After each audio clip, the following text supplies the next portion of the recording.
3 Muslim refugees in Idaho raped a 5-year-old girl. What should happen to them? We're all praying that justice finally gets served for a poor 5-year-old girl who was violently raped and abused by 3 Muslim refugees. It has been an uphill battle, but people are finally starting to notice what these monsters did. Jihad Watch reported that the 3 refugees restrained this poor girl, raped her, and urinated on her. It is, bar none, one of the most disturbing crimes we have ever heard about.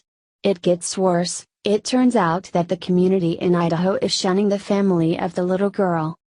The parents have been actively seeking justice for their daughter.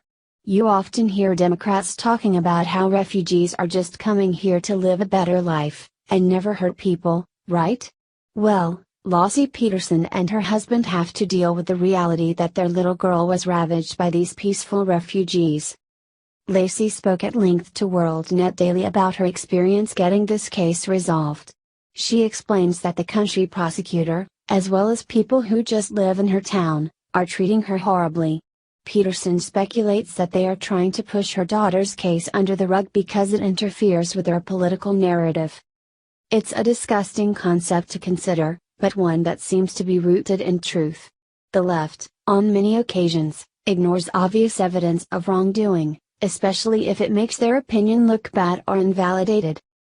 Rather than admit that they were wrong, they would just as gladly let this little girl and her family suffer so that they can feel good inside. These people are repulsive. Why are they in charge of making big decisions like this when their moral compasses are off? Interestingly enough, all 3 boys admitted to their guilt, and yet, the prosecutor lied to everyone sitting there that day. Grant Loabes, the prosecutor, said that there was no knife involved, there was no gang rape. We're stunned and infuriated that he would have the gall to say that. All 3 boys admitted they were guilty, and they recorded it, so there's video evidence, but the prosecutor is saying it didn't happen. How can he look at a group of people, including the family, and say such a thing when the evidence is directly in front of his face? Things got so bad in the Peterson home that the family had to move to a home they can't really afford. The mother of one of the refugees was caught standing outside of the Peterson home talking to someone else while pointing at the house on multiple occasions. It was enough to shake the family and force them to move. In fact, they left that night to go and stay in a hotel room. We're disgusted that this is happening to this poor family. Justice needs to be served, and the 3 savages responsible for this should never see the light of day again.